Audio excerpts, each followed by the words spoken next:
चलिए हेलो बच्चों, good morning, good afternoon, good evening and good night. तो आपके लिए आपके समय के अनुसार चलिए कोई भी क्लास शुरू करने के पहले सबसे पहले तो आप कॉपी और कलम बाहर निकालते हैं, और जब भी हम बोलते हैं कि आप क्लास करने के लिए बैठें तो फिर अपनी कॉपी और कलम लेके ही बैठें, क्योंकि वो ज़्यादा बेनिफिशियल होता है। क्योंकि हम जो आपके लिए बोलेंगे तो वो आप कुछ लिखेंगे भी। क्लियर? और जब भी हम नया क्लास शुरू करते हैं तो उसके पहले थोड़ा पीछे के टॉपिक्स पे जिक्र करते हैं कि पीछे हम लोगों ने क्या पढ़ा था। तो पीछे हम लोगों ने पढ़ा था इक्विवेलेंट रेजिस्टेंस निकालना, कि कुछ आपके इक्विवेलेंट रेजिस्टेंस थे जो कुछ सिंपल सर्किट के आपने इक्विवेलेंट रेजिस्टेंस निकाला था।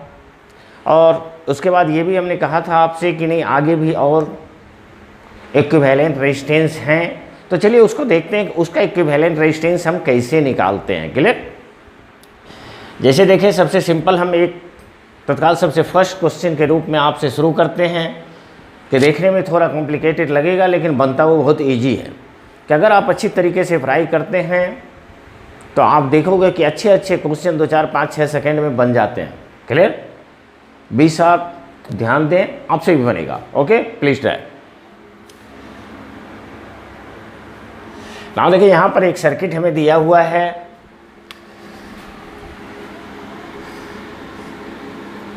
कि ये आपका एक रेजिस्टेंस है,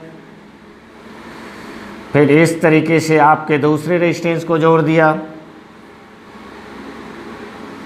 फिर यहाँ से इस तीसरे रेजिस्टेंस को जोड़ा। क्लियर? फिर यहाँ इस तरीके से रेजिस्टेंस लगाया, फिर इस तरीके से मिला दिया। क्लियर?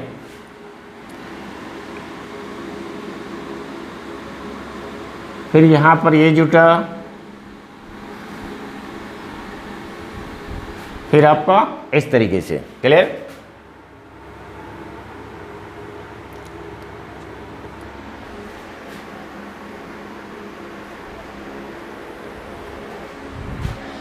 फिर आपका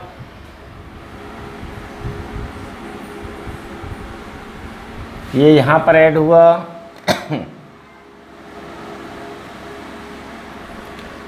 और ये आपका हुआ, ये वैल्यू आपको दिया हुआ है 3 ओम, 3 ओम, 3, 3, 3। इट इज़ 6 ओम, 6 ओम, 6 ओम। और ये आपको कह रहा है कैलकुलेट इक्विवेलेंट रेजिस्टेंस बिटवीन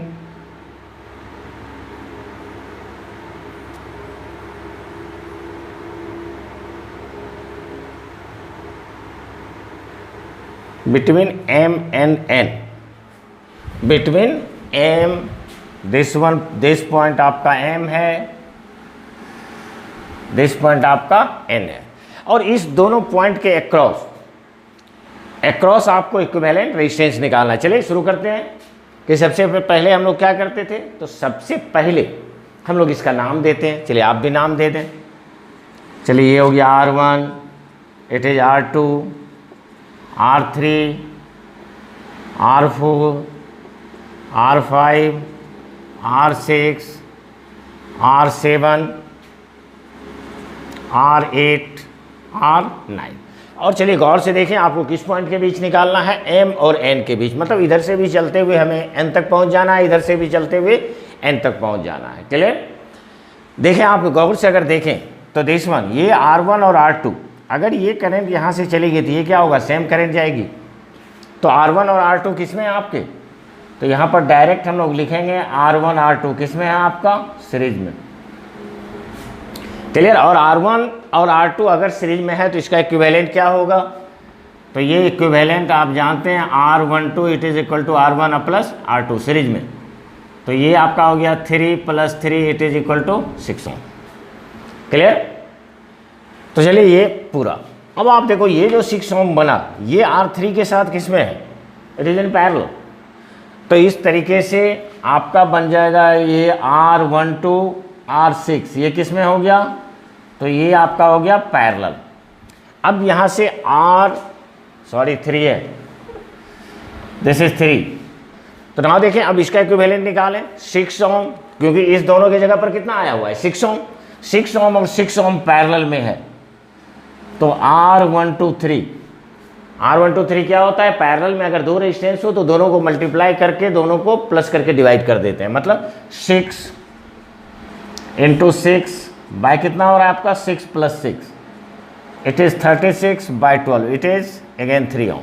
मतलब आपको यहाँ तक में अगेन 3 ओम आया। फिर देखो आप ये लाइन, ये 3 ओम और ये 3 ओम किस में है, सीरीज में है, तो ये आपका बन जाएगा R123 R4, ये आपका है सीरीज। अगेन जब सीरीज है तो ये आपका निकल गया R1234, it is 3 + 3 6 ohm. Clear? तो ये आपका निकल गया 6 ओम। चलिए हम यहाँ तक आ चुके हैं। अब हम थोड़ा इधर से मूव करते हैं क्योंकि हमें इसके क्रॉस निकालना है। इधर आपका इक्विवेलेंट कितना आया, इट इज़ 6 ओम। ओके, चलो इधर देखो आप, ये 8 और 9 किस में है, सीरीज में। तो इसी तरीके से फिर शुरू कीजिए, R8 R9 ये किस में है आपका, तो ये आपका सीरीज हुआ, तो R8 9 कितना होगा, ये हो गया 3 + 3, इट इज़ 3 + 3 कितना हो गया, it is 6 ohm. 6 ohm. Again देखें R8 9 और R6 ये दोनों किस में होगा, पैरेलल। तो इस तरीके से हम इसे लिख सकते हैं, दिस इज R8 9 R6, ये किस में आपका, तो ये हो गया पैरेलल। और इस तरीके से अगर आप निकालेंगे तो R6 8 9, तो दो अगर पैरेलल में हो तो इसका भी वैल्यू 6, इसका भी वैल्यू 6, तो ये आपका बन जाएगा again 6 × 6 by 6 + 6, it is equal to 3 ohm, it is equal to 3 ohm. Clear? Again आप यहाँ तक आ चुके हो। अब देखो ये जो आपने 3 निकाला और ये 3 क्या बन जाएंगे, सीरीज में, ये 3 क्या बनेंगे, सीरीज में। तो अगेन आपका हो जाएगा R6 8 9 R7 ये किस में है आपका, तो ये है सीरीज में। ये जब सीरीज में हो गया तो ये आपको निकल जाएगा 6 7 8 9, it is equal to 3 + 3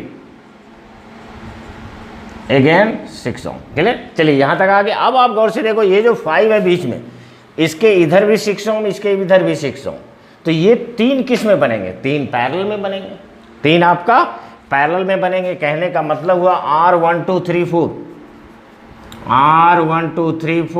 R5 R6 7 8 9 ये तीनों आपका पैरेलल में है और तीनों का वैल्यू बराबर है, तीनों 666 हैं। और आप पढ़े थे कि अगर आपको एक ही रेजिस्टेंस का अगर वैल्यू सेम हो और n रजिस्टर को हम जोड़ देते हैं तो उसका इक्विवेलेंट कितना हो जाता है, it is equal to R/n। तो इस तरीके से यहाँ पर आपका इक्विवेलेंट आ जाएगा कि दिस इज 6 और कितने जुड़े हुए हैं, तो 1 2 3, तो ये आपका हो गया 3 और इस तरीके से इक्विवेलेंट रेजिस्टेंस निकल गया 2। क्लियर? तो चलिए इसको आप अच्छी तरीके से समझे होंगे। चलिए प्लीज राइट, तो चलिए प्लीज राइट।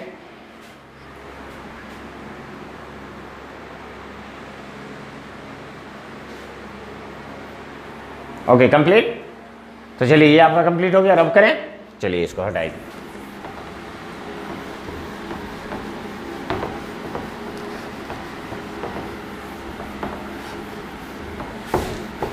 तो ये आपका आज का फर्स्ट क्वेश्चन था।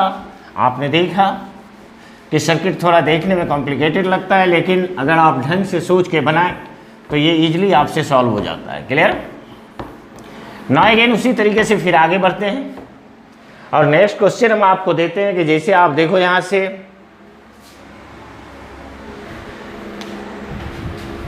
कि ये दे रहा है आपको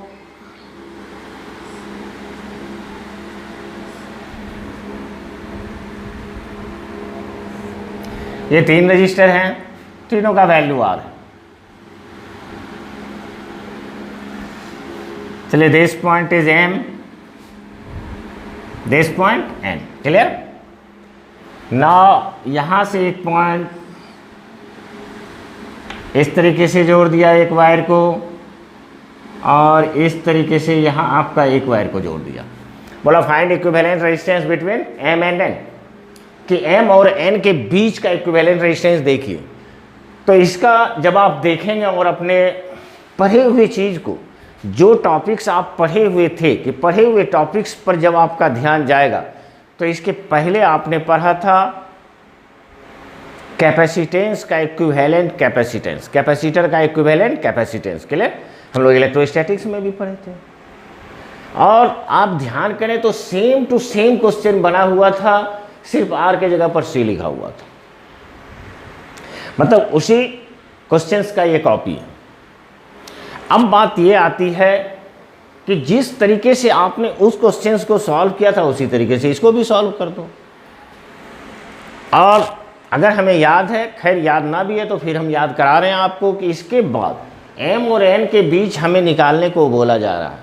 जितने भी टर्मिनल इसके बनते हैं, उस सारे टर्मिनल्स को आप नाम दे दो। जैसे अगर हम यहाँ से नाम दें, तो चलिए नाम दे रहे हैं, इट इज़ ए, बी, सी, ये हो गया डी। चलिए सारे पॉइंट को नाम दे दिया। इसके बाद अगर आपको एक पॉइंट से दूसरे पॉइंट के बीच में कोई रजिस्टर ना हो, कोई प्रतिरोधक नहीं हो, तो दोनों कॉमन पोटेंशियल होता है, दोनों कॉमन पोटेंशियल होता है। मतलब अगर रेजिस्टेंस नहीं है तो पोटेंशियल ड्रॉप या पोटेंशियल राइज नहीं होगा, मतलब पोटेंशियल फॉल या पोटेंशियल राइज नहीं होगा, दोनों का पीडी हर वक्त सेम होगा। ओके।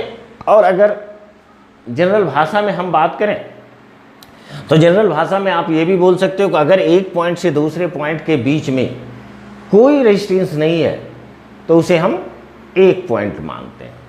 चलिए उसी को देख के हम सेकेंड फिगर ड्रॉ कर देंगे। और सेकेंड फिगर जब आप ड्रॉ करोगे तो देखोगे उससे एम और ए के बीच कोई रेजिस्टेंस नहीं है, दोनों एक ही पॉइंट। क्लियर। दूसरा, यहाँ से जब आप आगे बढ़ोगे तो आपसे नजर आएगा, देखो यहाँ से ए से एक वायर एक्स्ट्रा लाया और सी में मिला दिया, इधर भी कोई रेजिस्टर नहीं है। इसका मतलब ये भी पॉइंट आपका सेम है। क्लियर। नाउ चलिए आगे बढ़ते हैं। नाउ देखो ए से बी एक रजिस्टर जुड़ा हुआ है, आप भी जोड़ दो। चलिए ये पॉइंट हम बना लिए बी, ये रेजिस्टेंस आर दिया हुआ है। क्लियर। फिनिश। अब आप देखो फिर यहां से कि ये बी से डी भी देखते हैं, ऊपर ऊपर वायर जोड़ दिया, इसमें भी रेजिस्टेंस नहीं है। इसका मतलब ये पॉइंट भी आपका सेम है, डी, और एन भी सेम है। अब आप देखो गौर से, बी और सी के बीच एक रजिस्टर जुड़ा हुआ है। बी कहाँ पर है आपका? बी आपका यहाँ पर है और सी यहाँ पर है, मतलब एक रजिस्टर यहाँ पर आपका जुड़ा हुआ है। क्लियर। हमने जोड़ दिया। फिर आप देखो यहाँ से सी और डी, सी कहाँ है? सी आपका यहाँ पर है, डी यहाँ पर है। इसका मतलब यहाँ पर फिर आपका एक रजिस्टर जुटेगा, तो ये रजिस्टर आपका जुट गया। क्लियर। अब आप गौर से देख सकते हैं, ये भी आर है, ये भी आर है, तीनों पैरेलल हो गए। इक्विवेलेंट रेजिस्टेंस क्या होगा? इक्विवेलेंट रेजिस्टेंस होगा it is equal to R/3, क्योंकि पैरेलल में हम लोग पढ़े हुए हैं कि अगर एक ही वैल्यू का n रजिस्टर अगर आपको जुड़ा हुआ है पैरेलल में, तो उसका इक्विवेलेंट क्या होता है? R/n। तो ये हो गया R/3। चलिए प्ले कंप्लीट। तो चलिए इसे भी राइट करें।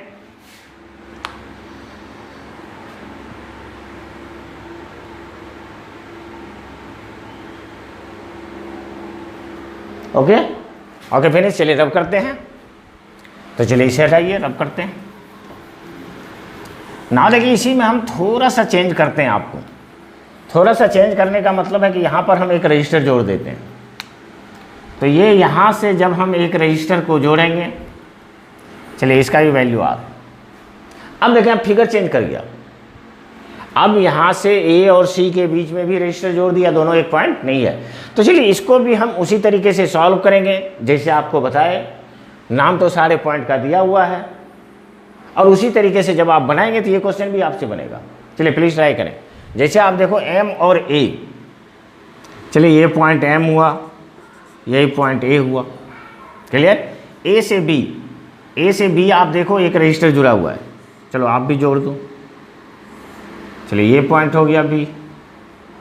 इधर तो B से D भी जुड़ा हुआ है और N भी है, मतलब B और D के बीच में ऊपर ऊपर कोई रजिस्टर नहीं है, D और N के बीच में भी कोई रजिस्टर नहीं है, तो ये तीनों आपको एक पॉइंट है। क्लियर। अगेन अब लोग हम देखते हैं कि B और C, यहाँ पर हमें बता रहा है कि B और C के बीच भी एक रजिस्टर जुड़ा हुआ है, B और C के बीच। C पॉइंट हमें नहीं है, चलिए एक C पॉइंट बना लेते हैं, कहीं पर भी आप बना सकते हो, चलो यहाँ पर बनाते हैं। ये पॉइंट को हमने C बना लिया। अब आप गौर से देखो B और C के बीच जुड़ा हुआ है, B और C, मतलब B कहाँ पर आपका, यहाँ है, C यहाँ पर है। क्लियर। तो चलिए यहाँ पर इस तरीके से हम इसे मिला सकते हैं। क्लियर। तो चलिए B और C के बीच, ओके कंप्लीट। नाउ फिर देखो आप, फिर यहाँ से A और C के बीच में भी एक जुड़ा हुआ है, मतलब A यहाँ पर है और C यहाँ पर है। चलिए इसको भी मिला दीजिए, सारे का वैल्यू R है, ये R R R। क्लियर। अब कौन सा बचा, C और D। तो यहाँ पर देखें आप, C यहाँ पर है, C पॉइंट यहाँ पर है और D पॉइंट यहाँ पर है, इसके बीच और एक रजिस्टर जुड़ा हुआ है। मतलब चलिए हम इस तरीके से इसे भी बना सकते हैं, ये C और D हो गया। तो इस तरीके से ये आपका जुड़ा हुआ है। बाकी चाहे तो आप इसे सजा के भी बना सकते हो, कि जितनी अच्छी से तरीके से मन है उतना अच्छे, जैसे में आप देखो यहाँ से वैसे सजाने का ज़रूरत नहीं है, हमें तो इक्विवेलेंट रेजिस्टेंस निकालना है। जैसे अगर हम इसको अच्छा फिगर बनाएं तो आप इस तरीके से बना सकते हो। क्लियर। ये पॉइंट आपका हो गया, this is M, this is N। Clear. यहां से देखो एक पॉइंट C बनाना है बीच में,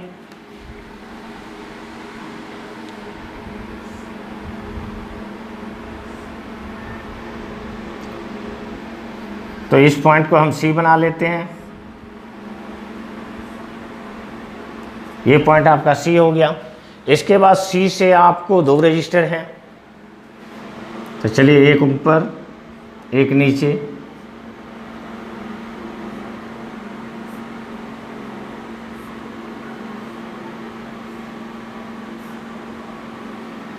कंप्लीट। क्लियर। यही तो आपका फिगर है, ये R हो गया, R हो गया, इट इज R R। अब इसका इक्विवेलेंट आप निकाल दो। अब जब इसका इक्विवेलेंट निकालेंगे तो अगेन आप देखिए हम नाम दे रहे हैं सभी का, R1, it is R2, R3, R4, value सारे का सेम है। अब देखो ये R3 R4 सबसे पहले शुरू करना है। R3 R4 किस में है, पैरेलल में, तो ये यहाँ पर हम लिखेंगे R3 R4, ये किस में है आपका, पैरेलल, तो ये आपका हो गया पैरेलल। क्लियर। तो अगर बराबर है तो वो हाफ हो जाता है, कि जैसे आप अभी भी देखे थे जस्ट पहले, कि अगर 6 ओम 6 ओम को अगर हम पैरेलल में जोड़े थे तो उसका इक्विवेलेंट कितना आया था, 3 ओम। क्लियर। तो इसी तरीके से यहाँ पर भी ये R34 कितना हो जाएगा, R है तो R/2। अब ये R/2 और ये R दोनों किस में है, सीरीज में है, तो ये आपका बन जाएगा R2 R34, ये किस में निकला आपका, सीरीज में। और जब सीरीज में रहेगा तो क्या करते हैं, दोनों को ऐड कर देते हैं, तो दोनों को ऐड कर दीजिए। दोनों को जब आप ऐड करोगे तो ये आपका बन रहा है, this is R plus R/2, it is equal to 3R/2। Clear. अब ये जो 2 3 4 निकला, ये R1 के साथ क्या है, पैरेलल है, तो ये आपका बनेगा R1 R2 3 4, ये हो गया आपका पैरेलल। तो ये पैरेलल हो गया। चलिए दोनों का पैरेलल निकाल दीजिए, तो R1 2 3 4, मतलब दोनों को मल्टीप्लाई करके दोनों को ऐड करके डिवाइड कर देंगे, तो ये हो गया R इंटू 3R/2, ये हुआ R प्लस 3R/2। ऊपर देखो आपका बन रहा है 3R²/2, ये हो गया 3R²/2। नीचे देखो एलसीएम लेंगे 2R 3R 5R/2, तो ये निकला 5R/2, 2 2 cancel, R R cancel, आपको बच रहा है 3/5r, 3/5r। क्लियर? तो इस तरीके से हम इसे सॉल्व कर सकते हैं और इसका इक्विवेलेंट आपको आ गया 3/5r। क्लियर? चलिए इसे राइट करें, फिर नेक्स्ट क्वेश्चन हम बनाते हैं। Okay, complete. चलिए रब कर रहे हैं। तो इस तरीके से आप कुछ कॉम्प्लिकेटेड सर्किट का भी, कि जहां भी जिस भी प्रॉब्लम में, जिस भी क्वेश्चन में आपको नेट आई से पता न चले कि ये सीरीज में है या पैरेलल में है, तो वहां हम लोग क्या करेंगे, इसी तरीके से नेक्स्ट फिगर ड्रॉ कर देंगे और नेक्स्ट फिगर ड्रॉ करने के बाद आप उसे सॉल्व कर दें, वो आपका सॉल्व हो जाएगा। क्लियर? और किसी भी, चलिए ये बात भी हम आपको बोल ही देते हैं कि चाहे वो किसी भी प्रकार का एग्जाम हो जिसमें आप देखोगे कि एक न क्वेश्चन रहेगा ही रहेगा, इक्विवेलेंट रेजिस्टेंस से क्वेश्चन रहता है। क्लियर? चाहे टाइप कुछ भी हो। अब जैसे देखो, हम आपको एक सीरीज का क्वेश्चन दे रहे हैं, जैसे सीरीज हम कैपेसिटेंस में भी सीरीज बनाते हैं, यहाँ भी हम सीरीज का क्वेश्चन दे रहे हैं आपको।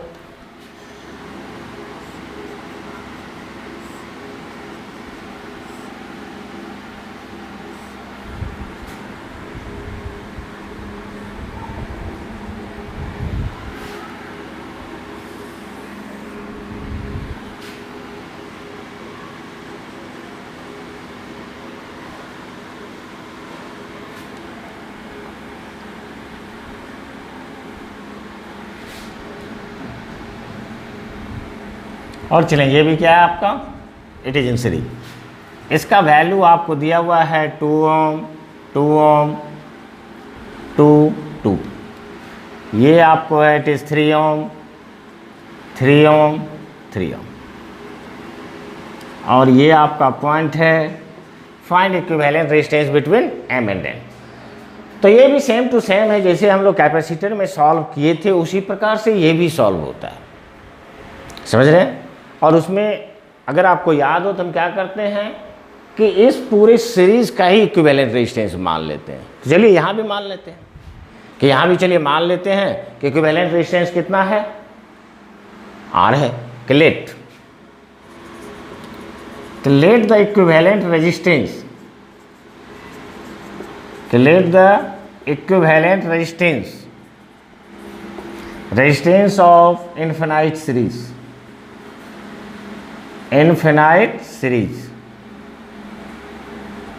सीरीज बी, चलो और कि माना कि इस इनफिनाइट सीरीज का समतुल्य प्रतिरोध कितना है, R है। इसी तरीके से लिखेंगे कि माना कि इनफिनाइट सीरीज का समतुल्य प्रतिरोध R है। अब यहाँ पर ये थिंकिंग हम लगाते हैं कि जैसे हम लोग इनफिनाइट का बात कर रहे हैं, तो इनफिनाइट का जब हम बात करते हैं तो इन्फिनाइट में या तो आप एक को प्लस कर दो या एक को माइनस कर दो, उससे कोई अंतर नहीं पड़ता है। चलिए इसमें भी हम लोग क्या करेंगे कि एक ब्लॉक को रख के सारे ब्लॉक को R मान लेंगे। जैसे आप देखो, और इसमें सबसे बड़ी खासियत इस क्वेश्चन की होती है कि जैसा रेजिस्टेंस रहेगा वैसा ही रहेगा हर जगह। जैसे आप देखो यहाँ 2 है 3 है, यहाँ भी 2 है 3 है, यहाँ भी 2 है 3 है, इसी तरीके से रहेगा, एकदम इक्वल रहेगा। बात समझ रहे हैं? और अगर वो इक्वल रहता है तो इसको हम इस तरीके से बना सकते हैं, एक ब्लॉक को रख लेंगे कि जैसे आप देखो यहाँ से ये आपका हो गया 2 ओम, ये हो गया 3 ओम, और बाकी जो ये बचा ये सारा हो गया। ये आपको दिया हुआ है it is 3 ohm, it is 2 ohm. अब आप इसका इक्विवेलेंट रेजिस्टेंस निकाल दो, ये आपका बन जाएगा क्वेश्चन। क्लियर?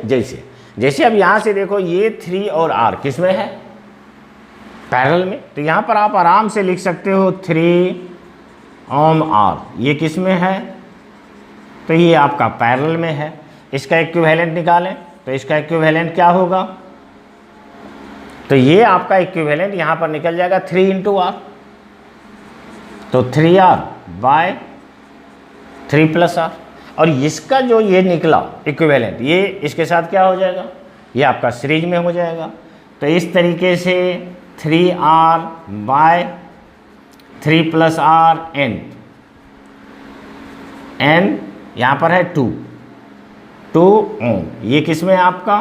तो ये आपका है सीरीज में, और ये जब सीरीज में है तो इक्विवेलेंट कितना होगा? तो इस तरीके से ये आपका निकल जाएगा, दिस इज इक्विवेलेंट रेजिस्टेंस। दोनों को ऐड करेंगे, दोनों को जब आप ऐड करेंगे तो 3/3R/3 + R, तो ये आपको निकला 3R/3 + R, प्लस क्या होगा? +2 और ये इक्विवेलेंट रेजिस्टेंस हम लोग कितना माने हैं? R। यहाँ पर एलसीएम लीजिए, तो ये जब हम लोग एलसीएम लेंगे तो कितना आया? 3 + R। इधर आपको बच रहा है, this is 3R + 2 × 3 + R। Solve कर दीजिए, ये हो गया R। इधर देखो 3R + 6 + 2R, it is 3 + R। कितना आ रहा है? 3 + 2 5R। तो इस तरीके से ये आपको निकला 5R + 6 बाय कितना हो रहा है? बाय आपको निकल रहा है, this is 3 + R by 3 + R। Clear? Cross multiplication, तो ये जब क्रॉस मल्टीप्लिकेशन करेंगे तो ये आपको आ रहा है 3 × R 3R, it is R², it is equal to 5R + 6। सारे टर्म को एक साइड ले आए, तो ये आपका बन जाएगा R² + 3R - 5R - 6, it is equal to 0। Again R² - 2R - 6, it is equal to 0। अब आप क्वाड्रेटिक इक्वेशन से भी सॉल्व कर सकते हैं। तो अगर हम क्वाड्रेटिक इक्वेशन से R का वैल्यू निकालें तो ये R इक्वल टू कितना होता है? फार्मूला याद होगा, -b, तो -b - 2, तो ये हो गया 2 ± दिस इज b² -2 का होल स्क्वायर 4 - 4 × 1 × c। c की जगह पर आपका -6 है, बाय 2 × 1। देखिए कितना आ रहा है आपको? 2 ± root under this is 4 plus इधर आपको हो रहा है, it is equal to 4 × 6, 24 + 4, it is equal to 28, 28/2, 28/2। बाकी इसे आप लिख सकते हो, दिस इज 2 ± 2√7/2। और अगेन अगर सॉल्व करें तो ये 2 कैंसिल हो जाएगी, ये आपका निकल रहा है 1 ± √7, और इसका इक्विवेलेंट हम लोग कितना ले लेंगे? 1 + √7, 1 + √7। क्लियर? माइनस वाले टर्म को छोड़ देंगे, क्योंकि अगर माइनस लेंगे तो उसका रिजल्ट माइनस में आएगा, इसलिए माइनस को कैंसिल कर देंगे। तो फिर इस तरीके से आप इक्विवेलेंट के क्वेश्चन को भी सॉल्व कर सकते हैं। चलिए, तो चलिए आप इसे भी राइट करें।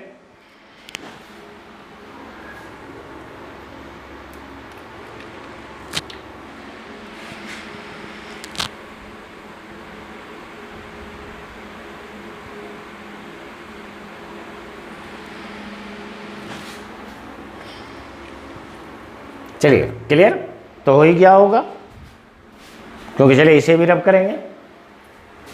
प्लीज राइट, तो चलिए इसे भी रब करते हैं। Clear?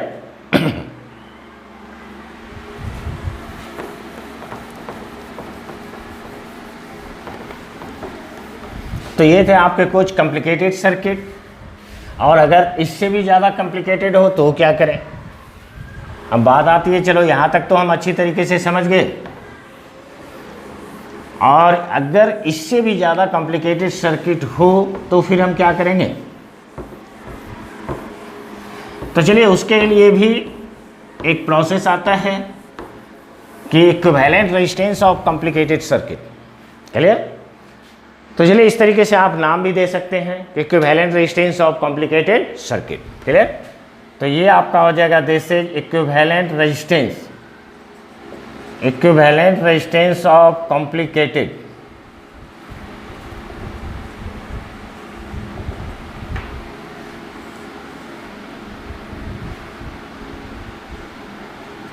Equivalent resistance of complicated circuit. Clear? तो देखिए इस टाइप को कि जब इससे भी ज़्यादा कॉम्प्लिकेटेड हो जाता है और उसके बाद हमें नेक्स्ट फिगर ड्रॉ करने के बाद भी सीरीज और पैरेलल खोजने में प्रॉब्लम होती है। जैसे आप फिगर अगर देखोगे तो देख के समझ जाओगे कब यहाँ पर कौन सा सीरीज में है कौन सा पैरेलल में है, ये हम बोल नहीं सकते। क्लियर? तो उसके लिए आती है rules of symmetry. Rules of symmetry या इसे आप साइमेट्री रूल भी कहते हैं। तो चलिए ये आपका हो गया रूल्स ऑफ साइमेट्री। तो उस स्थिति में हम लोग क्या करते हैं कि रूल्स ऑफ साइमेट्री के द्वारा बहुत सारे कॉम्प्लिकेटेड से कॉम्प्लिकेटेड सर्किट का मुश्किल से 2, 4, 5, 10 सेकेंड में आप इक्विवेलेंट रेजिस्टेंस निकाल लोगे। क्लियर? कि जैसे हम उसके बारे में आपसे बताते हैं कि ये 2 तरीके से होता है कि जैसे आप पहला कहो, क्लियर, कि पहला कहता है कि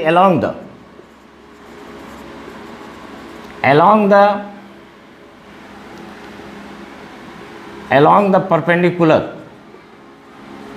perpendicular axis of network terminal. तो टर्मिनल हम उसे बोल रहे हैं जिस टर्मिनल के क्रॉस आपको निकालना है।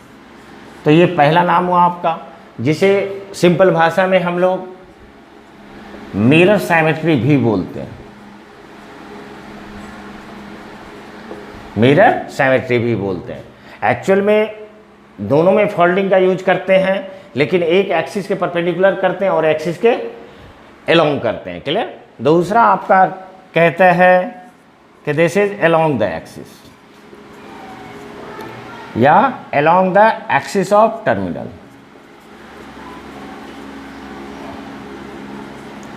इसका भी दूसरा नाम हम लोग बोल सकते हैं folding symmetry.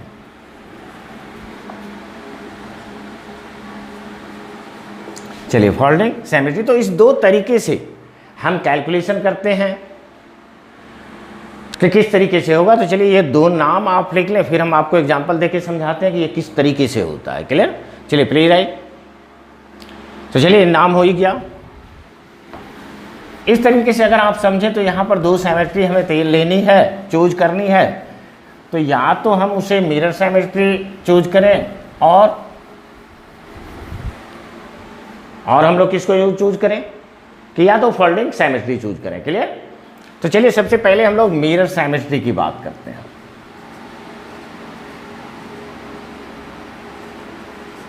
Mirror symmetry. Clear?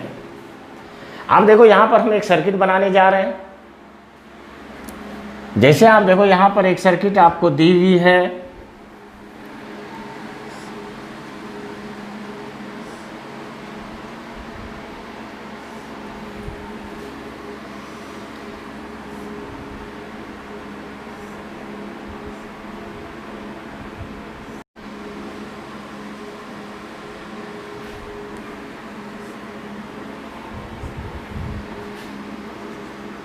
ये पॉइंट M लिया, this point is N, this point is N। Clear? और जैसे में आप यहाँ पर मान सकते हो कि जैसे चलो यहाँ पर हम ले लेते हैं, ये आपका 4R है, इसका भी रेजिस्टेंस क्या है आपका 4R है, ये it is 2R, it is 2R। अब यहाँ पर देखें हम लोग क्या बोलता था, along the perpendicular. Along the perpendicular कहने का मतलब हुआ कि टर्मिनल तो ये है, इस टर्मिनल के क्रॉस हमें इक्विवेलेंट निकालना है।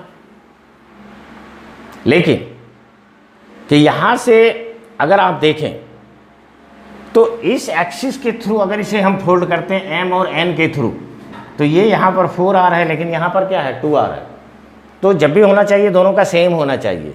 तो चलिए उसके लिए हम क्या लेंगे, तो इस एक्सिस के थ्रू, जिसे हम लोग क्या बोलने जा रहे हैं कि या तो आप बोलें कि इस टर्मिनल के परपेंडिकुलर बना रहे हैं।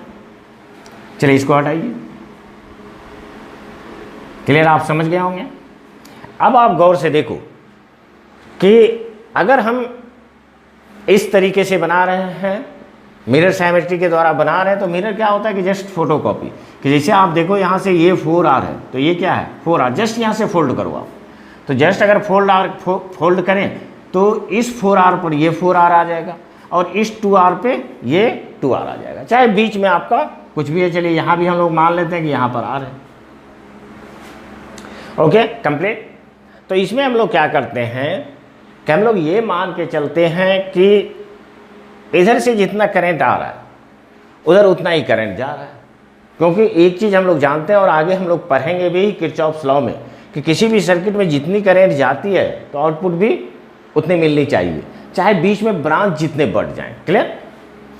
अब जैसे अगर हम देखें कि सीरीज और पैरेलल की बात करें, जैसे देखो, चलो अपने मन में सोचते हैं कि ये यहाँ से करंट अगर I चला तो चलिए ये मान लेते हैं ये I1 गया और इधर कितना आपका आ रहा है, इट इज I2, दो भाग में बट गया।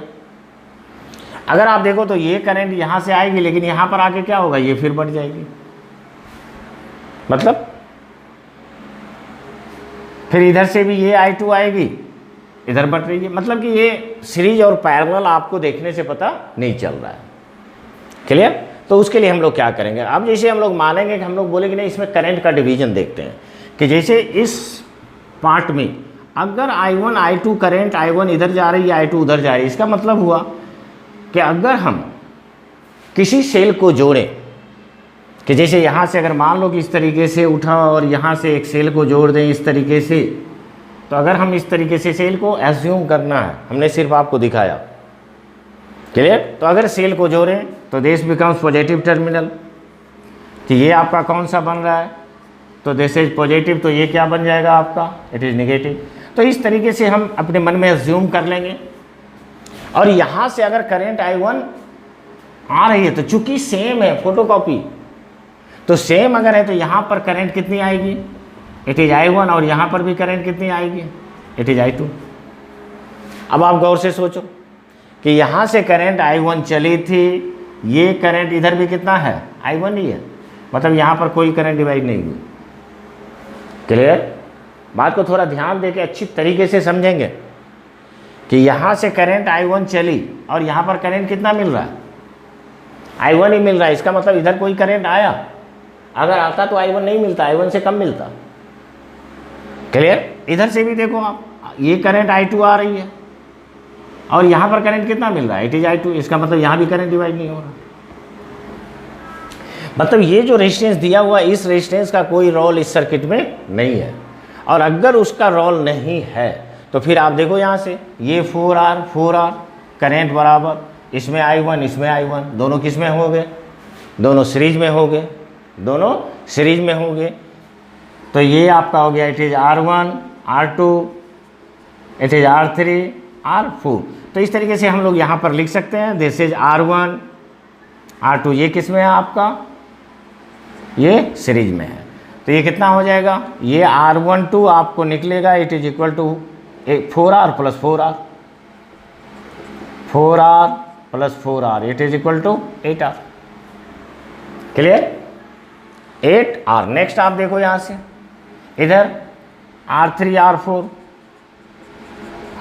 R4, ये भी किस में है आपका, तो ये भी आपका है सीरीज में, इधर 2R इधर 2R, तो R34 कितना निकलेगा, 2R plus 2R, it is equal to 4R। Clear. अब दोनों जो बना दोनों पैरेलल में, तो दोनों पैरेलल में हुआ तो हम इसे लिख देंगे, दिस इज R12 R34, ये किस में है आपका, तो ये आपका पैरेलल में है, ये आपका पैरेलल में है। क्लियर। और ये जब पैरेलल में हुआ तो ये आपका निकल जाएगा R1234, और R1234 कितना होगा, 8R 4R, तो निकला 8R into 4R bye 8R plus 4R, तो ये 8 इंटू 4 32R स्क्वायर बाय कितना हो रहा है, इट इज 12R। चलिए इसको कैंसिल कर दें, तो ये 4 से 3 हो जाएगा, ये आपका 8 हो जाएगा, एक R कैंसिल हो गया, तो ये इक्विवेलेंट रेजिस्टेंस 8/3R, 8/3R। तो चलिए इसमें जो बेसिक आपने देखा, बेसिक क्या समझा कि हम लोग इस प्रकार के केमिस्ट्री में क्या करते हैं, एक तो जिस टर्मिनल के थ्रू निकालना है उसके परपेंडिकुलर चूज करते हैं, उसके परपेंडिकुलर देखते हैं कि इसका लेफ्ट साइड और राइट साइड दोनों इक्विवेलेंट है या नहीं, बराबर है या नहीं। अगर बराबर है तो इस केमिस्ट्री का यूज कर सकते हैं, इस सिमेट्री का यूज करने के में क्या करेंगे, करंट का डिवीजन देखेंगे। यहाँ से करंट I चला, इधर I1 गया, इधर I2 गया, तो फिर यहाँ पर भी इनपुट भी क्या होगा, I1 I2 होगा, फिर बीच में डिवाइड कर देंगे। बात समझ गए होंगे। तो इस तरीके से इस टाइप के क्वेश्चंस को सॉल्व करते हैं। ना चलें, आप इसे भी राइट करें अच्छी तरीके से।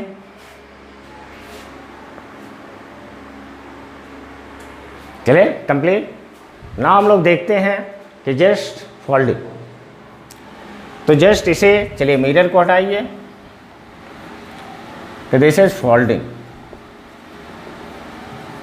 जब आप फोल्डिंग सिमेट्री की बात करते हैं, थोड़ा सा डाटा हम बदल रहे हैं आपका, इसे हम 4 कर देते हैं और इसे 2 कर देते हैं, 2R क्लियर। अब गौर से देखें आप,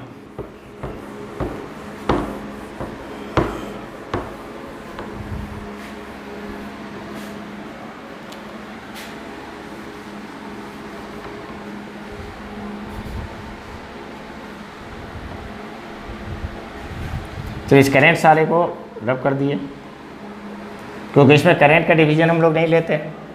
आप देखो सबसे पहले जिस भी एक्सिस के थ्रू, तो ये टर्मिनल है दिस वन। चलिए क्वेश्चन कंप्लीट हुआ। तो इसमें क्या होता है अलोंग द टर्मिनल, कि टर्मिनल के अक्रॉस फोल्ड करते हैं। तो जब आप टर्मिनल के अक्रॉस फोल्ड करोगे तो देखो यहाँ से ये M है, इसको फोल्ड कीजिए, देखो आप इस 4R पे ये 4R आ जाएगा और इस 2R पे ये 2R आ जाएगा। फिर इस टाइप का अगर केस है तो वहाँ पर हम फोल्डिंग सिमेट्री का यूज कर सकते हैं। बात समझ गए होंगे, क्लियर। तो चलिए इसमें कैसे आगे बढ़ते हैं। तो इसमें हम लोग पोटेंशियल को बराबर करते हैं। इसमें हम क्या करेंगे, पोटेंशियल को बराबर करेंगे। जैसे आप देखो यहाँ से कि चलो इस पॉइंट को आप मान लो, कुछ भी मानो, चलो P मान लेते हैं, ये P हो गया। तो ये यहाँ पर कितना होगा, इट इज P। ऐसे यहाँ पर तो रजिस्टर भी नहीं है तो P होगा ही होगा। तो चलिए यहाँ का पोटेंशियल P हुआ, यहाँ का पोटेंशियल P हो गया। अब यहाँ से कि जब ये आगे बढ़ेगा, तो जब ये आगे बढ़ेगा तो क्या हो जाएगा, चलो P से चलो Q हो गया। तो यहाँ भी ये आ रहा है, रेजिस्टेंस सेम है, तो ये यहाँ पर भी Q हो जाएगा, क्लियर। दूसरा आप देखो यहाँ से Q से बढ़ो, तो Q से आगे बढ़ते हैं,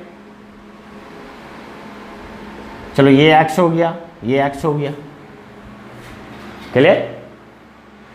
हमने पोटेंशियल को बांट दिया। अब जैसे देखो यहाँ से PQ, इधर क्या है आपका PQ। दूसरा एक चीज़ इसमें हम लोग सोचते हैं कि जैसे देखो यहाँ पर इस पॉइंट, कि इस पॉइंट का पोटेंशियल और इस पॉइंट का पोटेंशियल, दोनों का पोटेंशियल कितना है, सेम है। सेम होने का मतलब इसके थ्रू कोई करंट फ्लो नहीं कर रही है, क्योंकि आप जानते हो करंट कैसे फ्लो करता है, higher to lower potential flow करता है।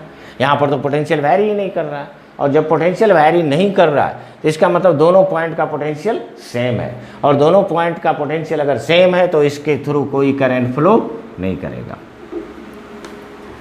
फिर यहाँ पर ये आपका बेकार हो गया। अब चलो यहाँ पर देखो, यहाँ पर पोटेंशियल P और Q के बीच, यहाँ पर पोटेंशियल P Q के बीच, मतलब इसका पोटेंशियल दोनों बराबर है।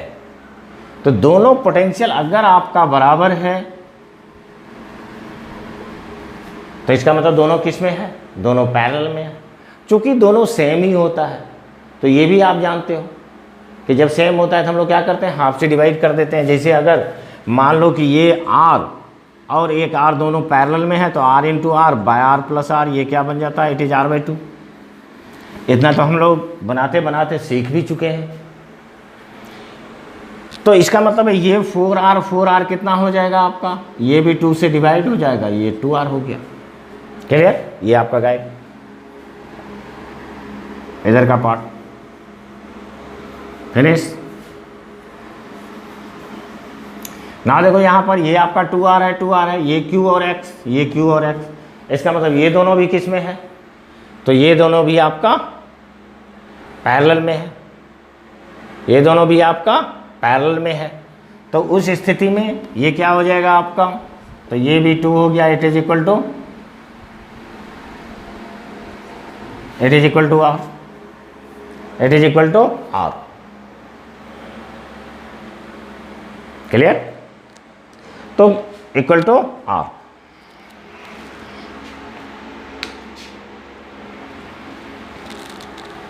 तो इस तरीके से यहां पर आपका इक्विवेलेंट कितना आ जाएगा?